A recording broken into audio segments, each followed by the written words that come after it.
Most recent spike of COVID-19 cases and hospitalizations is causing a lot of uncertainty around this school year. That's worrisome for some parents for different reasons. And one local district, Georgetown ISD, is just 1 week away from welcoming back most students to the classroom. So we have their superintendent, Dr. Brent, joining us this morning to talk more about what families can expect. We appreciate your time, Dr. Brent. Thank you for joining us. Yes, ma'am. Happy to be here. Well, the big issue that everyone's talking about is mask requirements. Governor Greg Abbott has a mandate that stops districts from making them mandatory for students and staff. But we're seeing many districts go against that. Georgetown ISD has not. Do you suspect that could change ahead of the first day? Could a mask mandate be in place, or you're going to keep it as it is right now? Right now, the plan is to follow the governor's mandate. There's a lot of things that TEA or the governor may mandate about public schools I don't agree with. I don't know that I have the right to pick and choose which one of those I comply with. But right now, our board is concerned about safety and safety protocols. We're following those. But at this time, I do not see it in our position to go against the governor's mandate. And you mentioned some protocols. What other protocols are in place to keep everyone safe in the classroom? What are you guys doing to prep? You know, our protocols are pretty much the cleaning and sanitization of the rooms. You know, we do not require face masks. We obviously respect everyone's right to choose whether or not to wear a face mask. Whether it's an employee or a family and their students, we believe they have the right to make that decision. And we're going to work with them. I know our principals are going to be really good at focusing on the culture of supporting people who do want to wear masks. So if wearing a face mask is something someone wants to do, we encourage you to do that. And our cleaning and sanitization of rooms is going to continue just like it did last year. We've been working on safety protocols all summer. We've been getting parent feedback on those protocols, and we're reviewing those again at our regular school board meeting. And, you know, our main focus right now is get kids back in school. We know our kids need to be here. Our public school district's the foundation of this community.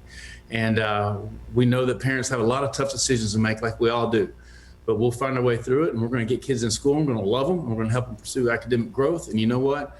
We're going to help keep them safe. I'm sure that's very reassuring to parents. And, you know, at this time, Georgetown ISD is not offering any remote learning options. So one viewer wrote in and asked, you know, your district wants us to ask this question. They say, why not offer virtual learning to keep kids safe? The numbers are still going up and it isn't safe for kids. So what do you say to that particular viewer? Well, I say to that particular viewer, at this time, to offer a full, robust remote learning model is not an option for Georgetown ISD. We know that data shows that students need to be in school to find true academic growth, and we know they have a lot of social and emotional needs as well. Now, the remote learning platform some districts offering are not a full comprehensive school academic calendar. And so if the state changes its mandates on what it's going to do and offer and support and fund remote learning, we'll find those options. But we know families have some tough choices to make. And hopefully they'll visit with their principal and go through our protocols and see that we'll take every effort we can to keep them safe and support their choices on masking.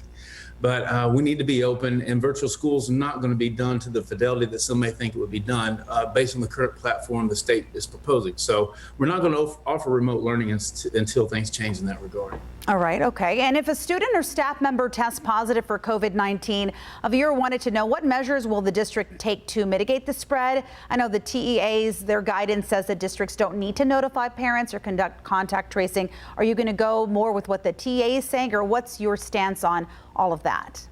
Oh, we definitely want to notify someone. If a classmate's been confirmed COVID positive, we will make sure we communicate that to the parents of the students in that classroom or on that sports team. We'll also be showing a district on our district website, a confirmed COVID case number. We know there's a lot of information that gets shared out there, and not all of that information is always true. So we want to make sure our parents know the confirmed cases that we have in our schools, and they will be posted on our district website.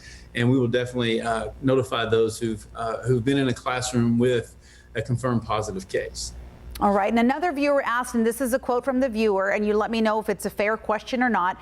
Round Rock and Leander ISD posted comprehensive back to school plans last week. Your email stated that the GISD plan will be discussed at Monday's school board meeting, leaving only 3 days for faculty and staff to learn and implement safety procedures.